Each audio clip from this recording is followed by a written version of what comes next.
आपको बताते हैं कि हमारे बीएसएफ के जवान साहब जो है पकड़े कैसे गए थे। तो 23 अप्रैल 2025 को पंजाब के फाजिल्का जिले में फिरोजपुर सेक्टर की सीमा पर ये जनाब जो है पूनम कुमार शाह तैनात थे। उनकी ड्यूटी किसान गार्ड की थी और जब गोलीबारी शुरू हुई उसी दिन गर्मी बड़ी ज़्यादा थी और छाया की तलाश में ये जनाब जो है थोड़ा आगे चले गए थे। अब क्योंकि यूनिफॉर्म में थे, हथियार के साथ थे, पाकिस्तान के हत्थे लग गए। पाकिस्तान को जब ये मिले तब एक इंसानी भूल के चलते उधर गए थे।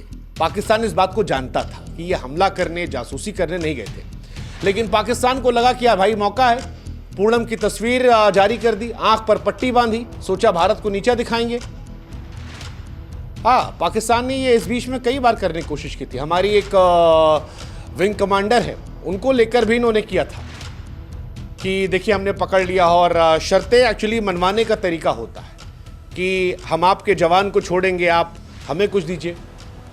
लेकिन भारत ने ठोका, कुछ छोड़ा नहीं, पाकिस्तान ने छोड़ा। और पाकिस्तान ने जब छोड़ा तो इसके मायने निकालने लगे लोग। अब पाकिस्तान का हमारे जवान को छोड़ना कोई दरियादिली नहीं है, बल्कि मौजूदा दौर में उसकी हार, उसकी बेबसी की निशानी है। क्योंकि पाकिस्तान वो मुल्क है जो दशकों से भारत के खिलाफ छद्म युद्ध छेड़ता रहा है, आतंकवादियों को पनाह दी, सीमा पर गोलीबारी की, हर उस मौके को भुनाया उकसाया।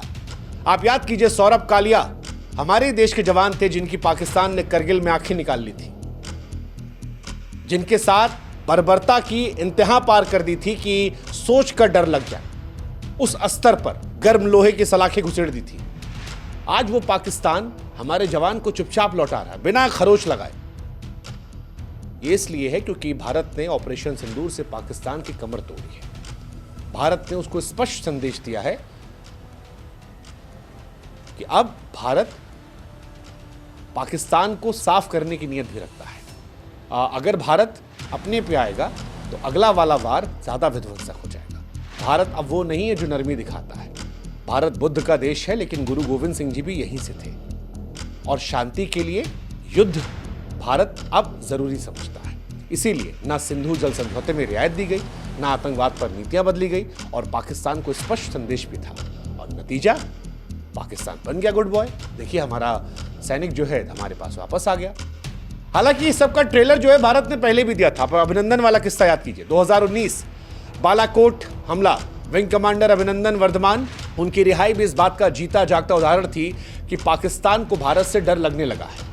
पाकिस्तानी आज भले ही वो फोटोज डालते रहते हैं चाय वाली मुगालते में, हालांकि चाय का सच भी जो है वो हम आपको बता चुके हैं। फरवरी 2019 में जब अभिनंदन पाकिस्तान की सीमा पर पहुंचे थे तो पाकिस्तान को लगा था कि वो भारत को शर्मसार करेंगे, लेकिन भारत ने ऐसी धमकी दी कि पाकिस्तान के पसीने छूट गए। ये कहा था कि अगर एक खरोच भी आई तो तुम्हारी खैर नहीं। और उसके बाद पाकिस्तान की संसद का वो बयान सारी दुनिया ने सुना, जिसमें पाकिस्तानी सांसद ने बताया कि सेना प्रमुख उस दौर के जनरल बाजवा की टांगें कांप रही थी। विदेश मंत्री शाह कुरैशी जो है वो गिड़गिड़ा रहे थे और कह रहे थे, अल्लाह के वास्ते अभिनंदन को छोड़ दो, वरना भारत पाकिस्तान पर हमला कर देगा। भारत ने पिछली बार कहा था, तब अभिनंदन को 60 घंटों से कम समय में छोड़ दिया गया था। इस बार भारत ने हमला किया है।